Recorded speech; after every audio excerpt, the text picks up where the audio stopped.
ایک شخص کو خبر ہوئی کہ کربلا میں مولا امام حسین کے حرم میں جو 40 روز زیارت عاشورہ پڑھے امام اس سے مل لیتے، اور یہ آج بھی ہے، منقول ہے روایات میں کہ حرم امام حسین میں زیارت عاشورہ کا 40 روز کا عمل کیا جائے تو امام مل لیتے۔ وہ 40 روز زیارت عاشورہ کا عمل کرنے کے لیے چلا گیا، جیسے جیسے دن گزرتے گئے ذہن میں اعتماد ختم ہوتا رہا کہ نہیں، ملاقات نہیں ہو سکتی، میں اس قابل نہیں ہوں، میں گنہگار ہوں، وہ مجھ سے نہیں ملیں گے، بس یہ اعتماد کم ہوتا گیا۔ دن قریب آنے شروع ہو گئے، ذہن میں آیا گھر واپس چلا جاؤں، بچے اکیلے ہوں گے، کاروبار تباہ ہو رہا ہوگا۔ گھوڑے میں بیٹھا اور حدود حرم سے نکلا۔ جب وہ کربلا سے نکل رہا تو ایک گھوڑا سوار اس کے ساتھ چلا۔ گھوڑا سوار کی آواز آئی، کہاں جا رہا ہے؟ کہنے لگا کوفہ۔ کس رستے سے جائے گا؟ خشکی کے یا فرات کے؟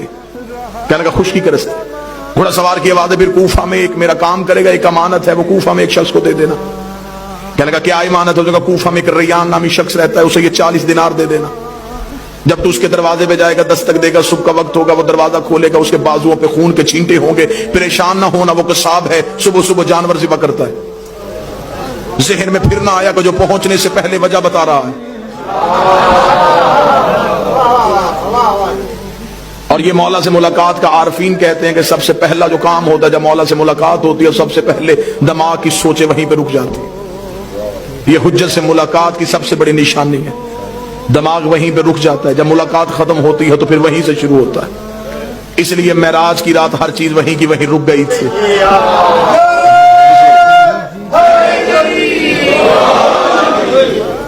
اب جب گھوڑا سوار واپس پلٹا تو اس نے آواز دے کے کہا، اس نے کہا اگر وہ پوچھے یہ کس نے دیے ہیں تو اپنا نام تو بتائیے۔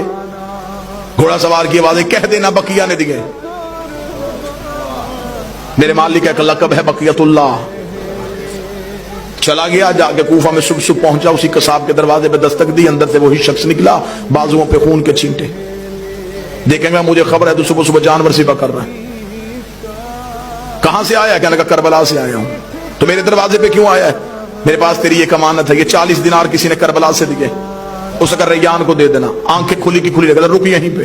اندر گیا، لباس تبدیل کیا، وضو کر کے باہر آیا۔ کیا کہ زحمت ہوئی تجھے میرے دروازے پہ، میں معذرت چاہتا ہوں، تجھے اپنے دروازے پہ روک کے رکھا، میں لباس تبدیل کر چکا ہوں، وضو کر چکا ہوں، تھوڑی دیر کے لیے گھوڑے سے اتر، مجھے وہ آنکھیں چومنے دے جس سے تو نے مولا کو دیکھا ہے، مجھے وہ ہاتھ چومنے دے جس سے تو نے مولا کو ہاتھوں کو ہاتھ لگائے۔ یہ پریشان ہو گیا تھا، کون سے مولا ہے؟ اسے کہا یہ کیا تمہیں صاحب العمر نے نہیں دیے؟ کہنے لگا کون سے صاحب العصر؟ کیا وہ امام زمان تھے؟ اسے کہا تو وہاں مل کے آیا، تجھے پتہ ہی نہیں؟ مجھے تو جب بھی کوئی مشکل ہوتی ہے میں انہی کو بلاتا ہوں۔ میں نے تو ابھی رات کو کہا تھا مولا 40 دینار کا قرضہ ہے، مجھے واپس دینا ہے، صبح سے پہلے اس نے واپس بھیج دیا۔